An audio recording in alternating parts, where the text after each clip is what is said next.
নমস্কার, আমি সোমা। আজ আপনাদের সাথে শেয়ার করছি আরও নতুন একটি ব্লগ। এই ব্লগটা বানানোর আমার কোনো উদ্দেশ্য ছিল না, বাট আমি এই ব্লগটা বানাচ্ছি তার একটাই কারণ, যে আমরা যে প্রবলেমগুলো ফেস করেছি সেই প্রবলেমগুলো আপনাদের যেন ফেস করতে না হয়, আপনারা যেন আগে থেকে সতর্ক থাকতে পারেন। আর এই ভিডিওটা হচ্ছে পুরোপুরি ট্রাভেল এজেন্সির একটা স্ক্যাম নিয়ে। আর আমি ভিডিওটা খুব ছোট করে বানানোর চেষ্টা করব, কারণ অত আমার ডিটেলসে আমি কিছু বলতে পারছি না, কারণ অনেক ডিটেলসে বলতে গেলে অনেক বড় হয়ে যাবে, লেন্দি হয়ে যাবে ভিডিওটা।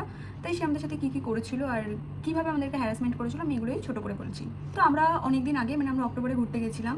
তো আমরা অক্টোবরের 10 তারিখে, মানে সেদিন ছিল সপ্তমী, তো আমরা সেদিনকে ঘুরতে গেছিলাম। তো সেই ভিডিওগুলো আমি আপলোড করছি আস্তে আস্তে, অনেকটা লেট হয়ে গেছে জানি। তো ওই ক্লিপগুলো অনেকগুলো অ্যাড করে করে ছোটো ছোটো করে আমি একটা ভিডিও বানিয়েছি, মানে দুটো ভিডিও বানিয়েছি, পার্ট 1 আর পার্ট 2। তো তোমরা চাইলে, মানে যারা যারা দেখোনি, তো তারা গিয়ে দেখতে পারো।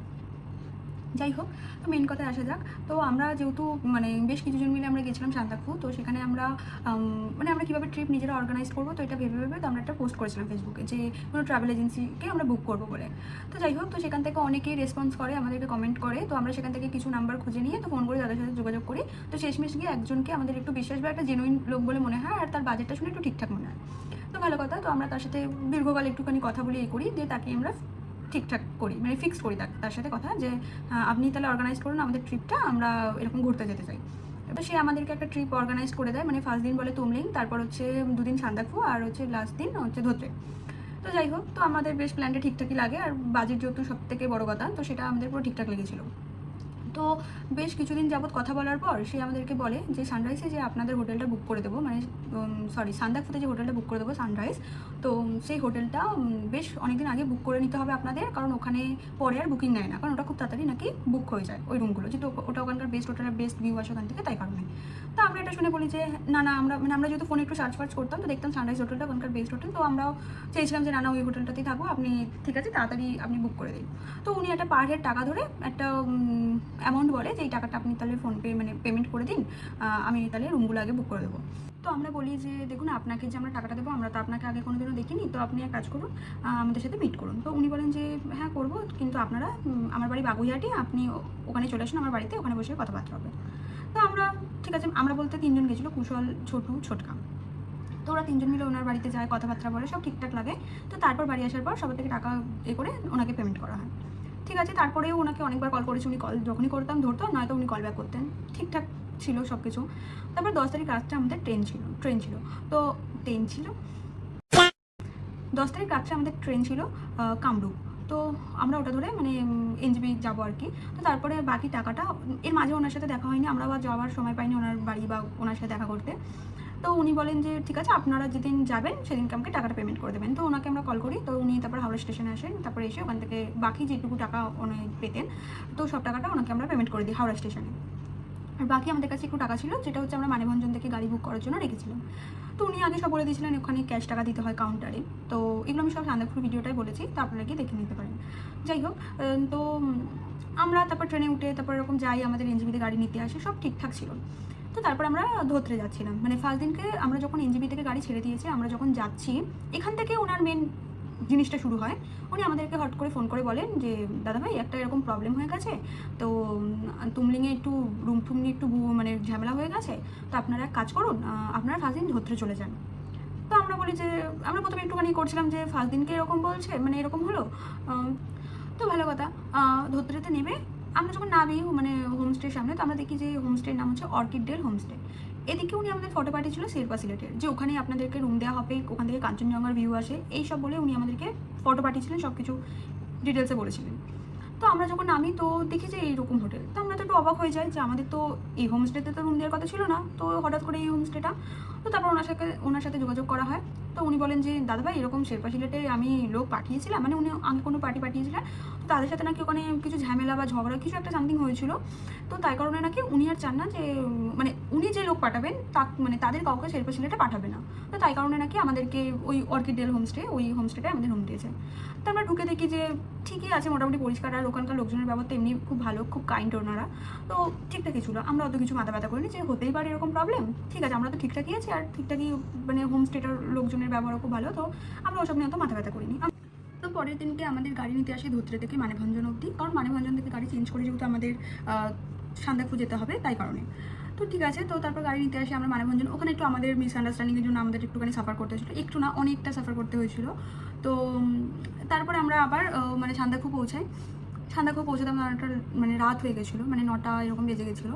তো তারপর যাই হোক তো ঠিকঠাক পৌঁছাই, পরের দিনকেও আমরা ঠিকঠাক থাকি। আর হ্যাঁ, সবথেকে বড় কথা, আমরা যাই করতাম ওনাকে ইনফর্ম করতাম যে দাদাভাই এরকম আমাদের গাড়ি পেয়ে গেছি, আমরা এরকম যাচ্ছি। তারপরে সান্দাকফু পৌঁছেও আমরা ওনাকে ফোন করেছিলাম যে আমরা এরকম সান্দাকফু পৌঁছে গেছি ঠিকঠাকভাবে। 10 তারিখ আমরা ট্রেন ধরেছিলাম, 11 তারিখ আমরা ধত্রেতে ছিলাম, 12 তারিখ আমরা আবার মানে সান্দাকফু ছিলাম, আর 13 তারিখ সান্দাকফু ছিলাম আমরা পুরো দিনটা। 14 তারিখ আমাদের কথা ছিল যে সান্দাকফু থেকে আমরা তুমলিং আসবো, তো আমাদের 9টায় চেক আউট ছিল। তো আমরা তাড়াতাড়ি করে ব্রেকফাস্ট করে নিয়ে তো আমরা সব ব্যাকপ্যাক করে নিই যে আমরা বেরোবো। তো রিসেপশনে কুশল কথা বলতে চাই যে আমরা বেরিয়ে যাবো, এবার আমাদের সমস্ত কিছু পেমেন্ট ডান আছে কিনা বা সমস্ত কিছু ক্লিয়ার আছে কিনা। তো যখন আমরা রিসেপশনে কথা বলতে মানে কুশল গেছিলো, তখন জানতে পারে যে আমাদের পেমেন্ট মানে বাকি আছে, আমাদের পেমেন্ট পুরোপুরি ক্লিয়ার হয়নি। তো আমরা তখন ভাবি যে মানে আমরা যেহেতু ওনাকে সব টাকা দিয়ে এসেছি, মানে পুরোপুরি আমাদের পার হেড যত টাকা করে পড়েছিল পুরো ট্রিপের টাকা আমরা ওনার হাতে দিয়েই আমরা ট্রেনে উঠেছিলাম। শুধু আমাদের কাছে টাকা ছিল অনলি ফর মানেভঞ্জন থেকে সান্দাকফু যাওয়ার গাড়ি ভাড়াটা। তাও আমরা মানেভঞ্জনের গাড়ির কাউন্টারে টাকা দিয়ে আমরা সান্দাকফু পৌঁছেছিলাম, মানে হিসাব মতন আমাদের কাছে তেমন কোনো টাকাই ছিল না, শুধু আমাদের হাত খরচ মতন টুকটাক যা সবার কাছে একটু ছিল সেটাই। তো যাই হোক, তো কুশল যখন কাউন্টারে জিজ্ঞাসা করে যে কত টাকা বাকি আছে, তখন ওনারা বলেন যে 20% টাকা পেমেন্ট করা হয়েছে আর 80% টাকা নাকি বাকি আছে। তো আমরা মানে প্রায় 20,000 টাকা ধরুন। তো আমরা তখন অবাক হয়ে যাই যে আমরা তো ওনাকে ইনফর্ম করেছি যে আমরা পৌঁছে গেছি, তো ওনার তো উচিত পেমেন্টটা করে দেওয়া, তাই না? বাট উনি কেন করেননি? আর আমরা সমস্ত মানে ট্রিপের টাকা ওনার হাতে দিয়ে এসেছি, আমাদের কাছে কোনো টাকাও নেই। তো তারপর আমরা ওনার সাথে কন্ট্যাক্ট করি, ওনাকে কল করি। আর সবথেকে বড় কথা, যেহেতু সান্দাকফুটা এমন একটা জায়গায় ওটা অবস্থিত যে ওখানে নেটওয়ার্ক খুব ইস্যু হয়, প্রচুর ওখানে নেটওয়ার্ক ইস্যু, কোনো নেটওয়ার্ক আসে না। সেই জায়গায় দাঁড়িয়ে যায় মানে আমরা কী যে আমাদের মধ্যে হচ্ছিল আমরা কি বলবো।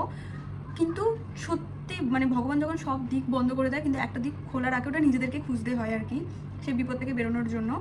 সেদিন আমাদের ভাগ্যবশত ওখানে নেটওয়ার্ক আসছিলো, মানে হোটেলের বাইরে, হোটেলের ভিতরে কোনো নেটওয়ার্কই নেই, কিন্তু হোটেলের বাইরে নেটওয়ার্ক আসছিলো তখন।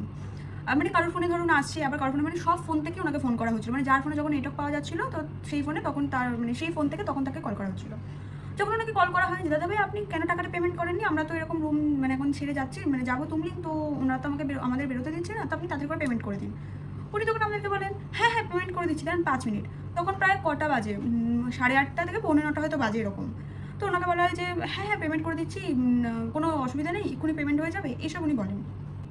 তো তারপর আমরা হোটেলের মানে রিসেপশনে যারা ছিল তো তাদেরকে আমরা বলি যে একটুখানি ওয়েট করুন, পেমেন্ট হয়ে যাবে। তো ওনারা বলেন যে ঠিক আছে, শুধু আপনার মানে রুম আমরা ছাড়তে পারবো না, আমরা রুমের লাগেজ রেখে আমরা সবাই মিলে বাইরে ওয়েট করছিলাম যে উনি কখন পেমেন্ট করবে আমাদের একটা টেনশন হচ্ছিল যে এখনও পেমেন্ট কেন করেনি, যেহেতু ওনাকে আমরা সব ইনফর্ম করেছি যে আমরা পৌঁছে গেছি। ওনার তো উচিত ছিল যে টাকাটা সঙ্গে সঙ্গে পেমেন্ট করে দেওয়া, বাট উনি কেন করেননি আমরা ঠিক জানি না, উনি এর কোনো উত্তরও দিতে পারেননি। যাই হোক, তো তারপরে হচ্ছে 5 মিনিট উনি বলেন, 5 মিনিটটা গিয়ে 15 মিনিট হয়ে যায়। তো তারপর আবার ওনাকে কল করি, কী হলো পেমেন্ট করেছেন, আমরা তো এরকম দাঁড়িয়ে আছি, আমাদের তো গাড়ি চলে যাবে, গাড়ি দাঁড়িয়ে আছে আমাদেরকে নিয়ে যাবে বলে, কিন্তু আপনি তাড়াতাড়ি পেমেন্টটা করুন, নয়তো আমাদের তো বেরোতে দেবে না। ওই কারণে ওনাকে বলি, তো উনি বলেন যে হ্যাঁ হ্যাঁ করে দিচ্ছি। তো আমরা ওনাকে এই প্রশ্নটা যখন করি যে আপনি পেমেন্ট কেন করেননি, তখন উনি একটা কথা বলে যে পেমেন্টে নাকি ইস্যু হচ্ছিলো, মানে ট্রানজাকশানে ইস্যু হচ্ছিলো। আর আগের দিন যেহেতু দশমী ছিল, মানে হিসেব মতন হচ্ছে 12 তারিখ নবমী দশমী একসাথে পড়েছিল, কিন্তু 13 তারিখ মানে দশমী পালন করা হয়েছিল, তাই নাকি উনি পেমেন্ট করতে পারেননি 13 তারিখ। তো আমাদের কাছে একটাই প্রশ্ন, আমরা তো ট্রেনে উঠেছিলাম সপ্তমীর দিনকে, আর আমরা পৌঁছে গেছি হচ্ছে 12 তারিখ। তো উনি যখন জানতো যে আমরা পৌঁছে গেছি, তখন উনি কেন পেমেন্ট করেননি, এটা হচ্ছে বড় কথা। আর হচ্ছে উনি আমাদের থেকে 20%-এর থেকেও বেশি টাকা নিয়ে নিয়েছিল, মানে প্রায় আমাদের সান্দাকফু হোটেলের যা টাকা তার প্রায় 50% উনি নিয়ে নিয়েছিলেন, আর 50% উনি নিজের কাছে রেখে দিয়েছিলেন। মানে আমাদের বাকি ছিল, সরি, আমাদের 50% টাকা নিয়ে নিয়েছিল আর 50% বাকি ছিল, মানে যেটা আমরা হাওড়া স্টেশনে পুরোটা দিয়ে আসি। বাট উনি 50% থেকে 20% টাকা পেমেন্ট করেছে, মানে ভাবুন 30% নিজের কাছে রেখে দিয়েছে। ভালো কথা, আমাদের তো কোনো যায় আসে না, আমাদের টাইম টু টাইম পেমেন্ট করে দিলেই হতো। তো তারপর ওনাকে বলি, তো উনি বলেন নাকি 7টা থেকে, নাকি সব ক্যাফে এইসব নাকি উনি ঘুরে ঘুরে বেড়াচ্ছেন, কোথাও নাকি দোকান খোলা নেই, উনি নাকি এখন দোকান খুলবে, মানে উনি দাঁড়িয়ে আছেন 5 মিনিট, এসব উনি বলেন। আমাদের কাছে একটাই প্রশ্ন, উনি যখন একটা ট্রাভেল এজেন্সি একটা চালাচ্ছেন, তো ওনার নিজের অনলাইন পেমেন্ট নেই? উনি লোকের দয়ায় পেমেন্ট করেন?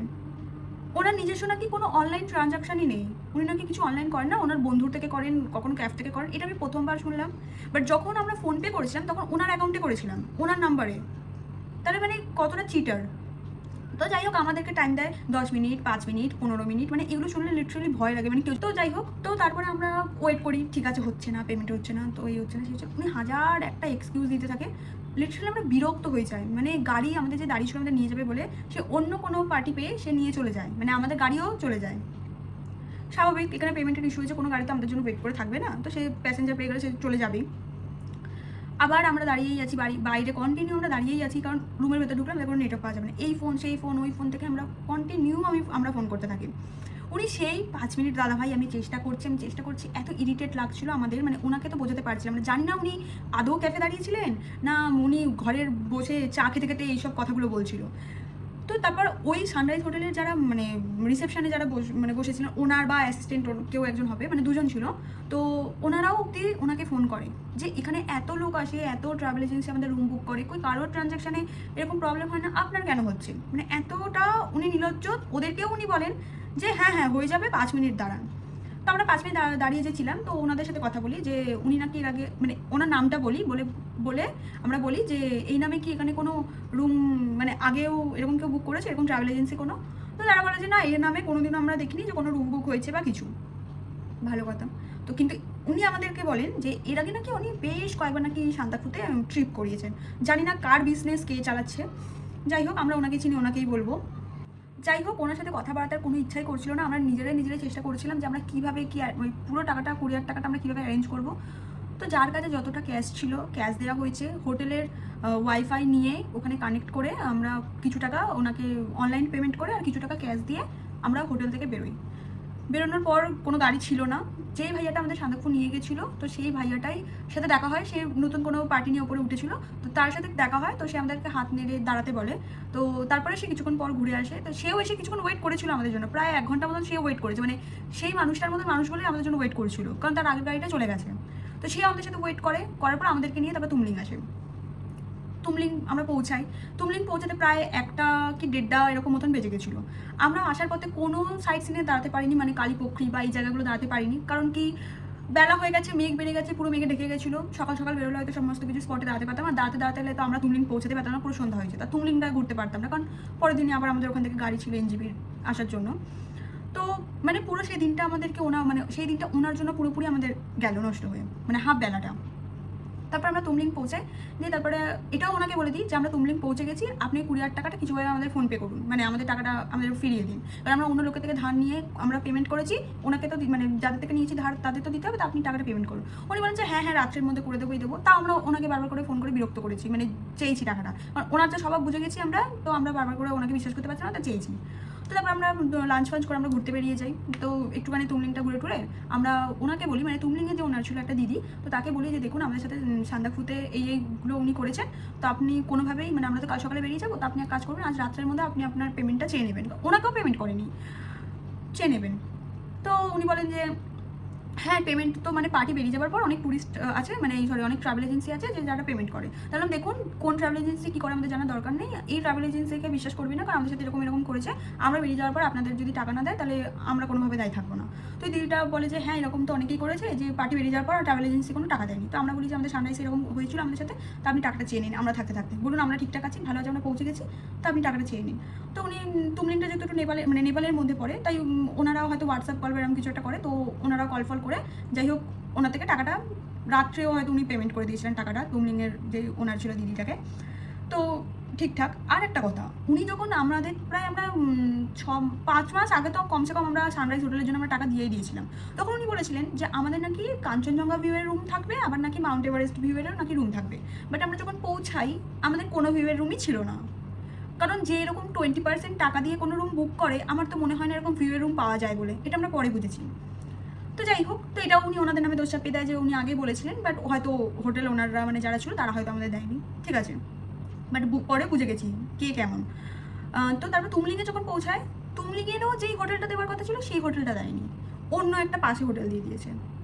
মানে ভাবুন, মানে উনি আমাদের বললেন ফার্স্ট ধোত্রেতে শেরপা সিলেট দেবেন, ধরুন আমি ধোত্রে শেরপা সিলেটের পার হেড একদিনের খরচা হচ্ছে 1200 টাকা, তো আমরা ওনাকে 1200 টাকা পেমেন্ট করেছি, উনি দিচ্ছেন মানে উনি একটা অন্য হোমস্টে আমাদের দিয়ে দিল, সেখানেরও যে পার ডে একজনের 1200 টাকা খরচা, সেটা তার কি মানে আছে? ওটা হতেই পারে 800 টাকা নিয়েছে। তাহলে আপনি ভাবুন সব জায়গায় আমাদের সাথে টাকার কিছুটাও হলেও স্ক্যাম উনি করেছেন, মানে এক বলে এক দিয়েছেন। তো এটা গেল তো তুমলিংয়ে। তারপর আমরা ছিলাম, তো উনি সন্ধ্যার দিক করে আমাদের টাকা দিয়ে দেয়, মানে আমাদের পেমেন্ট করে দেয়, তো আমরা শান্তি নিশ্চিন্ত হই যে ঠিক আছে ভাই আমাদের টাকা দিয়ে দিয়েছে, সব ঠিকঠাক। তো 15 তারিখ আমরা তুমলিং থেকে বেরোই, তো 15 তারিখ তুমলিং থেকে আমাদের মানেভঞ্জন অব্দি একটা গাড়ি ছিল, আর মানেভঞ্জন থেকে একটা অন্য গাড়ি আমাদের এনজিপি নিয়ে আসবে তার কথা ছিল। তো তো আমরা মানেভঞ্জন অবধি ঠিকঠাক চলে আসি। এসে আমরা একটু ওয়েট করছিলাম, কারণ উনি হচ্ছে যে গাড়িটা আমাদের মানেভঞ্জন থেকে এনজেপি নিয়ে আসবে, তো যে গাড়ির ওনার ছিল, তো ওনার নাম হচ্ছে দীপেশ ভাইয়া। তো উনি আমাদেরকে মানে ওনার নাম্বারটা আমাদেরকে দিয়ে দেওয়া হয়েছিল, তো আমরা ওনার সাথে যোগাযোগ করে নিয়েছিলাম।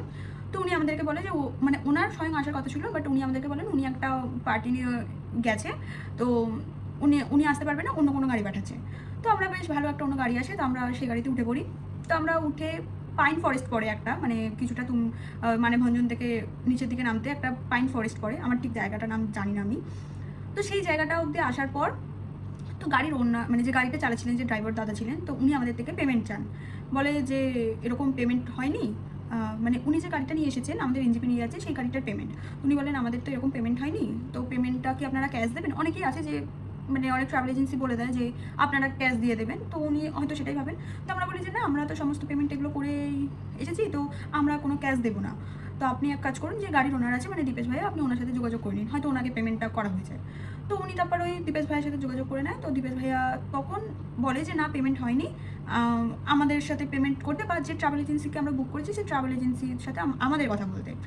তো তারপরে আমরা দীপেশ ভাইয়াকে ডাইরেক্ট ফোন করি যে ভাইয়া আমরা তো এরকম টাকা দিয়ে এসেছি, আপনাকে কি পেমেন্ট করা হয়নি? তখন উনি বলেন যে না, ওনাকে কোনো পেমেন্ট করা হয়নি। মানে আমরা যে ফার্স্ট দিন এনজিপি থেকে যে আমরা ধরতে গেছি শুধু সেই টাকাটাই পেমেন্ট করা হয়েছে, বাট আমরা তারপরের দিনকে মানে 12 তারিখে যে আমরা ধোত্রে থেকে যে আমরা আবার মানেভঞ্জন এসেছি সেই টাকাটা মানে সেই টাকাটাও পেমেন্ট করা হয়নি, প্লাস হচ্ছে আমরা যে আজকে মানেভঞ্জন থেকে আবার যে আমরা এনজিপি যাচ্ছি সেই টাকাটাও পেমেন্ট করা হয়নি। তো আমরা তো বুঝতে পারি ওই লোকটা পুরো আবার এরকম শুরু করে দিয়েছে, মানে আবার এই খেলাটা উনি শুরু করেছেন, যেটা আমাদের সাথে হলো সান্দাকফুতে। আমরা তখন বলি যে আবার ওই লোকটাকেই ফোন করি, মানে ট্রাভেল এজেন্সিকে ফোন করি যে আপনি আবার এইগুলো শুরু করেছেন, আপনি আবার টাকা পেমেন্ট করেননি, তাড়াতাড়ি মানে পেমেন্ট করুন, আমরা গাড়ি তুলে পড়েছি, আমাদের গাড়ি এনজিপি যাচ্ছে, আমরা ঠিকঠাকই আছে, আপনি পেমেন্ট করুন। বলছে যে না, আমি পেমেন্ট করিনি। ওনার আবার মানে বাণী শুনলে আপনার মাথা খারাপ হয়ে যাবে। উনি আবার বলছেন যে না, আমি পেমেন্ট করিনি, তার একটাই কারণ অনেক সময় হয় আগে থেকে পেমেন্ট নিয়ে নেয়, তারপর হচ্ছে গিয়ে গাড়ি নিতে আসে না, তারপর অনেক কিছু প্রবলেম করে, আগে নামিয়ে দেয় না কি এরকম করে। তো আমি বেশ কয়েকবার পাহাড়ে গেছি, এরকম ফালতু এক্সপিরিয়েন্স আমার কোনোবারই হয়নি, ঠিক আছে? মানে এরকম যে গাড়ি টাকা নিয়ে আসেনি বা নিতে বা এরকম আমার মনে হয় না। হয়তো উনি নিজে যেগুলো করেন হয়তো ওগুলো অন্য কারোর ঘাড়ে চাপিয়ে দেয়।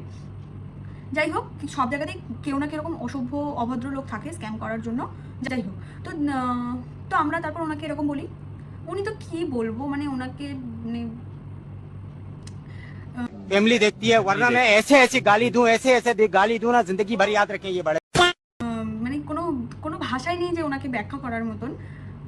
এতবার ওনাকে ফোন করা হয়, গাড়ি থামিয়ে, মানে কোনো নেটওয়ার্ক নেই পাইন ফরেস্টের ওখানে, যেখানে নেটওয়ার্ক আসছে 50 বার দাঁড়িয়ে দাঁড়িয়ে ওনাকে ফোন করা হচ্ছে যে টাকাটা পেমেন্ট করুন, পেমেন্ট করুন। একই কথা, যে কি হলো পেমেন্ট করছেন না কেন, একটাই কথা আমাদের ফোন করে। আর ওনারও ফোন ধরে একটাই কথা, হ্যাঁ দাদা ভাই বলুন, হ্যাঁ 5 মিনিট, মানে এটা 5 মিনিট, ওনার 5 মিনিট হয়ই না।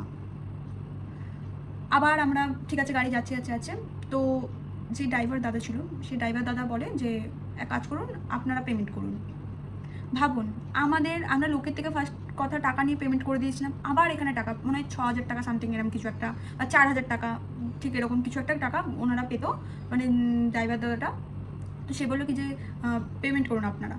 তো আমরা বলি যে দেখুন, আমরা কী করে পেমেন্ট করবো, আমাদের কাছে এরকম ক্যাশ টাকা নেই এখন, তো আমরা কীভাবে পেমেন্ট করবো, আমরা তো টাকা দিয়ে এসেছি, তো ওনার তো পেমেন্ট করা উচিত, উনি করছে না কেন? তো তারপর আবার আমরা ওই গাড়ির যে ম্যানেজার, ওনার যে দীপেশ ভাই, ওনাকে কল করি।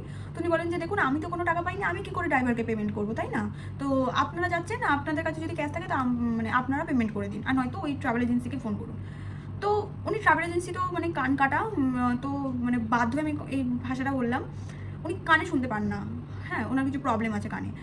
উনি একটাই কথা, যে আমরা বলছি আমরা এরকম পাইন ফরেস্টে দাঁড়িয়ে আছি, আমরা মেয়েরা আছি, আপনি দয়া করে পেমেন্ট করবেন। মানে আমি অব্দি কথা বলেছি, ওনার একটাই কথা, হ্যাঁ বুঝতে পারছি দিদি ভাই, এই সেই পেমেন্ট করছি, হচ্ছে না, ইস্যু হচ্ছে, মানে ওনার সবসময় ইস্যুই হয়। তো এত কিছু হওয়ার পরেও তারপরে আমাদের গাড়ি মানে দাঁড়িয়েছিল, যেহেতু সব জায়গায় নেটওয়ার্ক পাওয়া যাচ্ছিল না, তাই বাধ্য হয়ে কতক্ষণ দাঁড়ানোর পরেও উনি পেমেন্ট করেন না, লাস্টে বাধ্য হয়ে গাড়ি আমাদের ওখানেই নামিয়ে দেয়। মানে তাও গাড়ির দাদাটা অনেকটা ভালো ছিল, তাই আমাদের একটা লোকালয়ে নামিয়েছে, ওই পাইন ফরেস্টে নামিয়ে দেয়নি। একটা আমি ঠিক জায়গাটার নাম জানি না, মিরিকের হয়তো অনেকটা আগে বা এরকম সামথিং কিছু একটা জায়গা। তো ওইখানে আমাদেরকে একটা লোকালয় ছিল, মানে যেখানে হোটেল এসব ছিল, তো সেই লোকালয়ে আমাদেরকে নামিয়ে দেয়। সেরকমই যদি খারাপ লোক হবে, সে পেমেন্ট না পেয়েও আমাদেরকে কেন নিতে আসবে? আর দ্বিতীয় কথা হচ্ছে, যদি সেরকমই খারাপ লোক হবে তো তাও কেন আমাদের একটা লোকালয় নামাবে? হতেই পারতো আমাদের পাইন ফরেস্টে নামিয়ে দিত, কারণ না আমরা ওনাকে চিনি না উনি আমাদেরকে চেনেন, তো ওনার কি যায় আসতো, ওনার টাকা নিয়ে মতলব ছিল, তো উনি টাকার জন্য যা কিছু করতেন। আর এদিকে যাকে আমরা চিনি, যাকে বিশ্বাস করে পুরো টাকা ধরে দিয়ে গেছি, সে আমাদের সাথে এরকম করছে। মানে ওনাকে আমরা এই মিথ্যে কথাটাও বলি যে দাদা ভাই আমাদের পাইন ফরেস্টেই নামিয়ে দিয়েছে, আপনি কিছু করে হলেও টাকাটা পেমেন্ট করুন, গাড়ি চলে যাচ্ছে। উনি একটাই কথা, আমার হচ্ছে না, আমি চেষ্টা করছি, আমি এই করছি, আমি সেই করছি, মানে এক্সকিউজের পর এক্সকিউজ। লাস্টে আমরা ওখানেই দাঁড়িয়ে থাকি, মানে ভাবুন, ওখানেই দাঁড়িয়ে আছি আমরা ওই লোকালয়। লাস্টে বাধ্য হয়ে আমাদের ট্রেন, আর অনেক ভাগ্য ভালো আমাদের ছিল যে আমাদের রাত 2টোর সময় ট্রেন ছিল। আর ওনাকে এটাও বলি যে যাতে উনি পেমেন্ট করেন, ওনাকে এই কথাটা বলা হয় যে আমাদের রাত 8টা না 8:30 ট্রেন, আমাদের ট্রেন আছে। তো উনি তাও কোনো ভূক্ষেপ নেই ওনার। একটাই কথা, আমি চেষ্টা করছি, আমি করছি, তো আমার হচ্ছে না, পেমেন্ট ইস্যু হচ্ছে, 5 মিনিট 10 মিনিট, এই কথাগুলোই, এই কিছু কথা শিখে নিয়েছিল, ওই কথাগুলোই আওড়াচ্ছিল।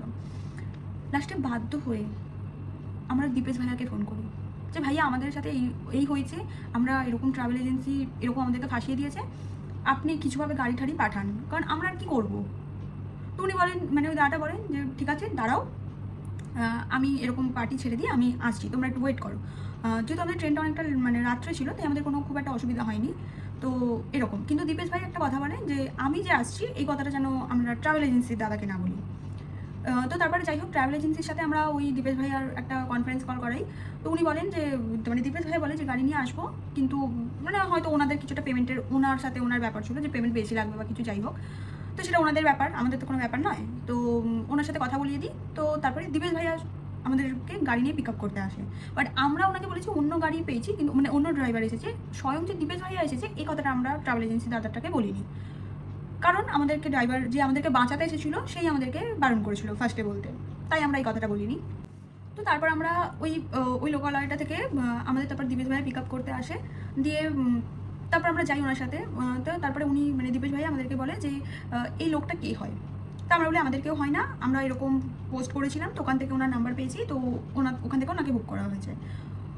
তখন আমাদের দীপেশ ভাইয়া বলে যে আমরা নাকি যখন ট্রেনে উঠেছি, মানে 10 তারিখ অক্টোবরে, তখন নাকি আমরা ট্রেনে ওঠার পরেও রাত 10টা বা এরকম নাগাদ নাকি ওই দীপেশ ভাইয়াকে ওই ট্রাভেল এজেন্সির লোকটা টেক্সট করে হোয়াটসঅ্যাপে, কল নয়, হোয়াটসঅ্যাপে টেক্সট করে যে এরকম পার্টি যাচ্ছে, তুমি এনজিবি থেকে একটু পিক আপ করে নিও। মানে ভাবুন, আমরা কবে টাকা দিয়েছি ওনাকে, আর উনি নাকি আমরা যে যাবো, আমরা যে এনজিবি যাওয়ার জন্য ট্রেনে উঠে পড়েছি, গাড়ি পিক আপ করতে আসবে কিনা তাও উনি জানেন না, ওনার কোনো সিওরিটি নেই। মানে যদি দীপেশ ভাইয়া না আসতো, জানি না উনি কোন গাড়ি বুক করে দিতেন আমাদেরকে। তারপরে উনি ওনাকে টেক্সট করেছেন হোয়াটসঅ্যাপে, কল করেননি যে আগে থেকে, আর কল করবেই বা কোন মুখে বলছি। দীপেশ ভাইয়া ওনার নামটা বলতে বারণ করেছিল একটাই কারণে, কারণ 1 বছর হয়তো আগে দীপেশ ভাইয়ের সাথে স্ক্যাম করেছিলেন টাকা নিয়ে, প্রায় 9,000 টাকাও স্ক্যাম। পার্টি উনি নামিয়ে দিয়েছিলেন এনজিপি, আর একটা মানে বাগডোগরা এয়ারপোর্ট, এরকম কিছু একটা 2টো টাকা হয়তো উনি স্ক্যাম করে দিয়েছিলেন। বলে সকাল থেকে ওনাকে উনি সেই রাত্রিবেলা গিয়ে পেমেন্ট করেন, মানে প্রায় 6টা বা 7টা নাগাদ ওই পেমেন্টটা করেন। মানে তারপরে দীপেশ ভাই আমাদেরকে ওর সাথে যে স্ক্যামটা হয়েছে সেই কথাটা বলে, আর ইভেন এটাও বলে যে আমরা যদি টাকাটা পাইয়ে দিই তো ওনার খুব উপকার হয়, কারণ ওনার রক্ত জল করা টাকা, ওনার পরিশ্রমের টাকা। তো তারপর আমরা ওই লোকটাকে ফোন করে বলি যে আপনি তো এই টাকাটা স্ক্যাম করে রেখেছিলেন, আবার আপনি ওনারা মানে গাড়ির ড্রাইভার আমাদের থেকে 9,000 টাকা চাইছে, কেন, কিসের টাকা, আপনি কি আগের টাকা স্ক্যাম করে রেখেছেন? উনি বলেন যে না, ওসব কিছু টাকা না। উনি তো ফার্স্টে মানে স্বীকার করতে চাইছিলেন না, তারপরে পরে গিয়ে আমরা অনেক জোরাজুরিতে উনি স্বীকার করেন যে হ্যাঁ টাকা, কিন্তু অত টাকা আমার কাছে নেই, আমি এখন পাঠাতে পারবো না, আমি ফেসে আছি, এই আছি। তো উনি মানে স্বীকার করেন যে উনি ধার দেনার মধ্যে আছেন।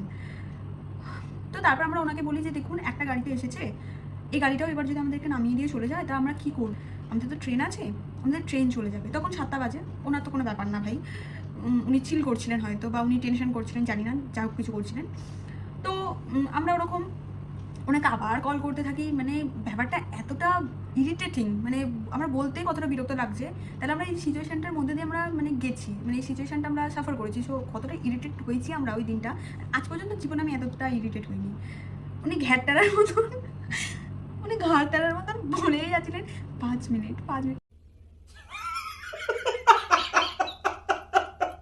আমরা ওনাকে বলছি, আমরা নিজেরা হাসছি, মানে কাঁদবো, মানে কি করবো আমরা নিজেরাই বুঝতে পারছিলাম না। মানে আমরা ওনাকে এরকম বলে যে আমাদের মিরিক থানায় নিয়ে যাচ্ছে, আমাদের গাড়ি থামিয়ে দিয়েছে, মানে আমাদেরকে, মানে আমরা যদি এটা বলতাম আমাদেরকে গলায় ছুরি রেখেছে, আমাদেরকে মেরে ফেলবে এক্ষুনি।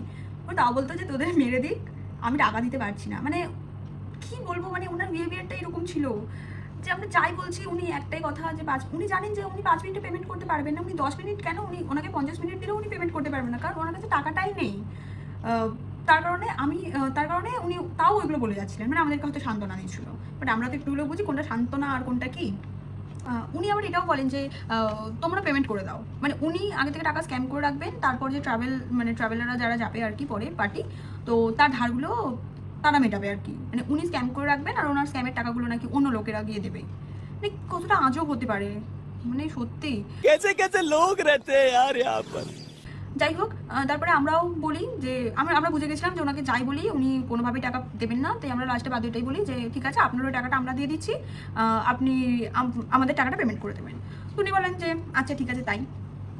তো আমরা বলি আমাদের তো ট্রেন চলে গেছে, তাহলে আপনি এবার কিছু ব্যবস্থা করুন, আমাদের ট্রেনের টিকিট করিয়ে দিন, কিছু করুন।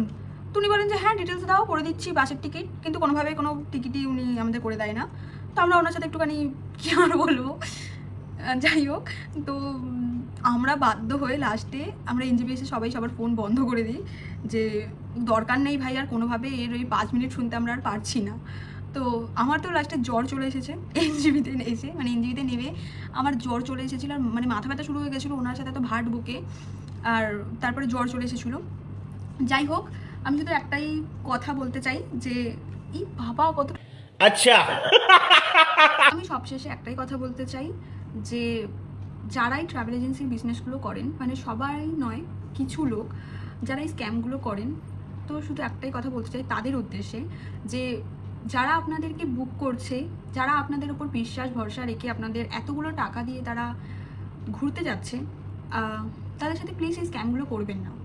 তার একটাই কারণ, মানুষ যারা ঘুরতে যায় তারা এই দৈনন্দিন ব্যস্ততার জীবন থেকে তারা একটু মানে বিশ্রাম নেওয়ার জন্য বা একটু শান্তি উপভোগ করার জন্য তারা সবাই ঘুরতে যায়।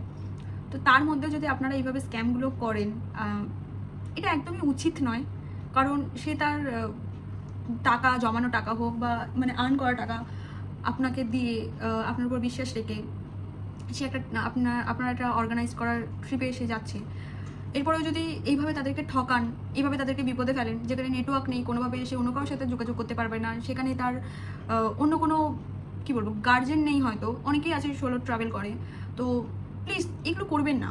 হতে পারে আপনারা দুটো টাকা ইনকামের জন্য এরকম করেন, কিন্তু যাদের সাথে করছেন তাদের দিকটা আপনারা ভেবে দেখবেন যে তারা কি বিপদের মধ্যে পড়ছে বা তারা কি ফেস করছে। তাই দয়া করে বলছি যে প্লিজ এগুলো করবেন না। টাকা অনেক, মানে টাকা কামানোর অনেক উপায় আছে, অনেক সৎ উপায় আছে, সেই পথ অবলম্বন করুন, কিন্তু এইভাবে কোনো মানুষকে ঠকিয়ে, কোনো মানুষকে হ্যারাসমেন্ট করে এইভাবে টাকা ইনকাম করবেন না। যাই হোক, আর আমি ট্রাভেল এজেন্সির নামটা এই কারণেই নিলাম না, কারণ সবাই দিন শেষে মানুষ, সবাই খেটে খায়। আমি কারোর বিজনেস নষ্ট করার বা কারোর ক্ষতি করার ইন্টেনশনে আমি এই ভিডিওটা বানাচ্ছি না, বা বানাতেও চাই না এরকম কোনো ভিডিও যাতে সেই ভিডিওটা থেকে কারোর লাইফে এফেক্ট করুক। ঠিক আছে, আমরা সাফার করেছি, কিন্তু আমরা তার মধ্যে দিয়ে অনেক ভালোভাবে ঘুরেছি। শুধু ওনার একটা প্লাস পয়েন্ট বলতে চাই এতটা নেগেটিভ কথা বলার পরেও, যে যখনই ওনাকে ফোন আমরা করেছি তখনই উনি ফোনটা রিসিভ করেছেন, এটাই ওনার একটা প্লাস পয়েন্ট, বাকি সবই মাইনাসে। যাই হোক, তো আমি এটা বলেই ভিডিওটা শেষ করব যে যাই করুন, এমন কিছু কাজ কেউই করবেন না যে অন্য কোনো মানুষের ক্ষতি হয় বা অন্য কোনো মানুষকে সাফার করতে হয়। আপনারাও ভালো থাকবেন, সুস্থ থাকবেন, আর সবাইকে ভালোও রাখবেন, সুস্থ রাখবেন।